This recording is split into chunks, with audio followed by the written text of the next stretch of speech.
Assalamualaikum warahmatullahi wabarakatuh. Welcome back to my channel. Oke guys, langsung mulai saja ya. Akhir-akhir ini banyak bermunculan video-video yang menurut saya itu hoax ya. Karena setelah saya searching, ternyata betul-betul hoax muncul di beranda TikTok saya. Video tersebut memberitakan kalau Malaysia menjual pulau demi melunasi hutang ke Indonesia. Padahal mah Presiden Jokowi nggak ada buat statement seperti itu. Lah tiba-tiba ada akun yang menurut saya bodong ini memberitakan hal tersebut. Allahu Rabbi. Cobalah netizen ya yang kemarin nyinyir kepada saya. Coba sekali-sekali kalian serang akun-akun yang memberitakan hoax seperti ini supaya akunnya ke-banned. Jangan saya mulu yang diserang. Kalau saya kan nggak sengaja. Kalau dia sengaja, jelas-jelas dia ada skripnya, sudah dipersediakan dari awal-awal matang-matang.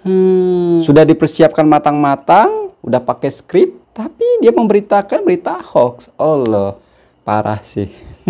Demi mencari view. Oke, saya akan bacakan beritanya. Kebetulan saya terjumpa sebuah berita dari Tempo yang memberitakan kalau video yang beredar selama ini di Facebook ataupun TikTok itu hoax yang menyatakan kalau Malaysia jual pulau demi melunasi hutang kepada Indonesia. Yang saya dengar-dengar hutangnya itu mencecah atau mencapai 3.500 triliun. Setengah hutangnya Indonesia sekarang.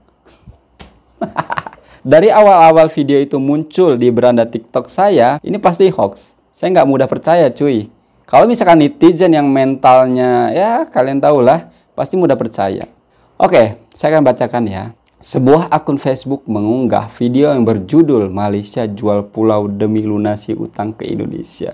Video ini menuliskan deskripsi bahwa demi melunasi hutang ke Indonesia, Malaysia rela jual pulau untuk melunasi hutang ke Indonesia. Seluruh istana goyang, asik. Juga terdapat teks Malaysia tidak bayar hutang ke Indonesia. Sejak kapan Malaysia hutang sama Indonesia, cuy? Sementara dalam narasinya video ini menyampaikan Malaysia perlu membayar utangnya. Soal ahli waris Kesultanan Sulu, apa hubungannya Malaysia bayar hutang ke Indonesia dengan Kesultanan Sulu? Tapi kita tidak perlu ikut campur. Bukan kapasitas kita juga ya kan? Serta jumlah utang yang berusaha dilunasi Malaysia. Disebut pula utang Malaysia menggunung, asik, hingga 3.500 triliun dan mencapai 60% dari produk domestik bruto atau PDB. Diklaim informasi ini bersumber dari media Grid Hot dari Intisari. Sedangkan Bapak Jokowi, Presiden saja, tidak ada sedikit pun buat statement seperti itu. Menteri Keuangan tidak ada menyampaikan seperti itu.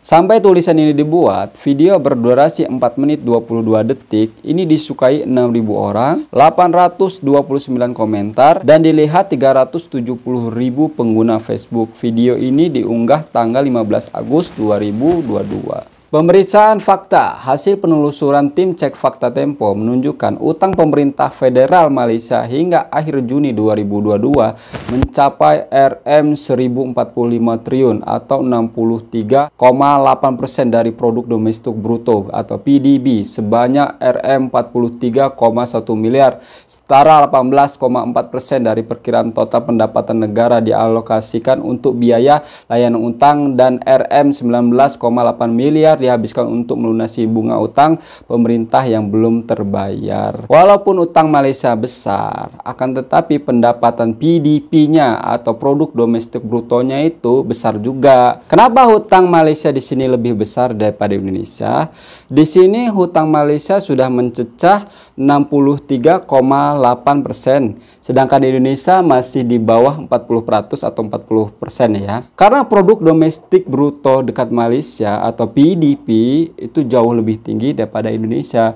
Makanya hutangnya lebih tinggi daripada Indonesia. Apa itu produk domestik bruto? Contohnya Malaysia mengekspor barang-barang ke luar negara. Dan banyaklah itu di dalamnya. Bukan hanya ekspor ya. Tapi dibedakan ya dengan pendapatan per kapita. Beda ya. Makanya berani Malaysia hutang sampai sebesar ini. Karena produk domestik bruto Malaysia tinggi juga, besar juga. Tak semata-mata ngutang-ngutang. Akan tapi produk domestik brutonya pendapatan negaranya kecil. Nanti kayak siapa tuh? Kayak Sri Lanka contohnya ya kan. Pendapatan negaranya sedikit tapi utangnya banyak. Jadi bangkrut. Oke, next. Untuk verifikasi narasi video ini, Tempo menonton video sampai selesai dan memeriksa sumber klaim klaimnya. Klaim tersebut dibandingkan dengan sumber resmi pemerintah Malaysia dan pemberitaan media kredibel di Malaysia. Jadi videonya itu diambil sepotong-potong, jadi nggak keseluruhannya diambil. Jadi ketika mengucapkan kata-kata hutang diambil, nanti yang lainnya dibuang gitu. Ini orang seperti ini bahaya loh, memberitakan berita hoax. Sumber klaim, narasi dalam video merujuk Great Hot dari Intisari sebagai sumber informasi.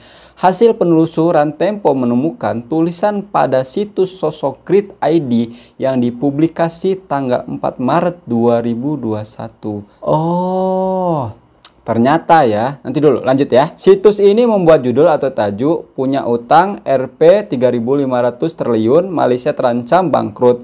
Padahal baru setengah utang Indonesia. Apakah RI bakal bangkrut ikut jejak negara tetangga? Begini penjelasannya. Jadi ceritanya, sosok Grid ID ini memberitakan atau membuat artikel di tahun 2021 yang kasih judul ini dan diambil oleh orang-orang yang nggak bertanggung jawab dan dibuat video atau konten. Jadi diputarbalikan faktanya. Situs itu menuliskan total utang negeri jiran mencapai 1.087 triliun ringgit atau setara 3.500 triliun pada 31 Desember 2017. Dilansir News Straits Times, utang dan kewajiban pembayaran pemerintah Malaysia pada tahun 2017 senilai Rm 1.008 triliun. Namun utang tersebut bukan utang kepada Indonesia seperti yang dinarasikan. Menteri Keuangan Malaysia, Tengku Datuk Sri Zafrul Abdul Aziz juga mengatakan Malaysia tidak diambang kebangkrutan karena pemerintah selalu disiplin dalam mengolah tingkat utangnya. Tuh, disiplin intinya. Ada rinciannya, mereka pasti dirinciin. Pendapatan negara juga besar, makanya mereka negara tersebut berani berhutang besar atau menambah hutangnya gitu. Kesimpulan, berdasarkan hasil pemeriksaan fakta, tim cek fakta Tempo menyimpulkan video dan narasi bahwa Malaysia jual pulau demi lunasi hutang ke Indonesia adalah keliru. Kalau misalkan ada netizen yang lihat video saya ini percaya video tersebut atau berita tersebut, berarti kemakan berita hoax. Indonesia tidak punya kaitan dengan utang Malaysia. Tuh, meskipun rasio hutangnya mencapai 60,8% atau PDB, pemerintah Malaysia mampu mengolah tingkat hutang dan tidak akan mengalami kebangkrutan karena 97,5% dari utang Malaysia dalam mata uang ringgit. Oh, jadi Malaysia itu hutang tapi berupa mata uang ringgit. Gokil sih. Intinya pesan saya, kalian semua harus pintar-pintar memilih berita mana yang menurut kalian bagus, yang fakta kalian lihat. Jangan kalian lihat video yang belum jelas sumbernya dari mana, itu kalian langsung percaya. Telusuri dulu, kan sekarang ada Google. Telusuri apa betul Malaysia ada utang sama Indonesia. Saya juga berbuat seperti itu. Jadi kalau ingin buat video, saya searching dulu di Google. Takutnya salah. Makanya kalau misalkan kalian ketemu video-video yang seperti ini, yang berita hoax, jangan ditelan mentah-mentah. Tapi kebanyakan orang sekarang ini mudah percaya berita hoax. Dan herannya zaman sekarang banyak bermunculan konten-konten kreator di Facebook, di TikTok atau di YouTube memberitakan berita yang hoax demi mencari view. Mereka tidak lihat imbasnya ke depannya seperti apa. Yang penting fulus. Boleh-boleh saja cari duit, akan tetapi jangan menyebarkan berita hoax. Apa berkahnya duit seperti itu, cuy? Memang view banyak, duit banyak, tapi ada berkahnya enggak? Memberitakan berita-berita hoax. Ini ngelantur banget ini, jelas-jelas hoax seperti ini. Kalau ada undang-undangnya, pasti orang-orang seperti ini ketangkep. Saya sudah bisa menduga video tersebut pasti hoax. Karena selepas saya lihat video tersebut, saya searching, tidak muncul apapun tentang Malaysia berhutang kepada Indonesia. Nggak ada. Presiden biasanya ngomong atau Menteri Keuangan Sri Mulyani biasanya buat statement ya. Ini nggak ada. Pasti hoax. Betul, hoax.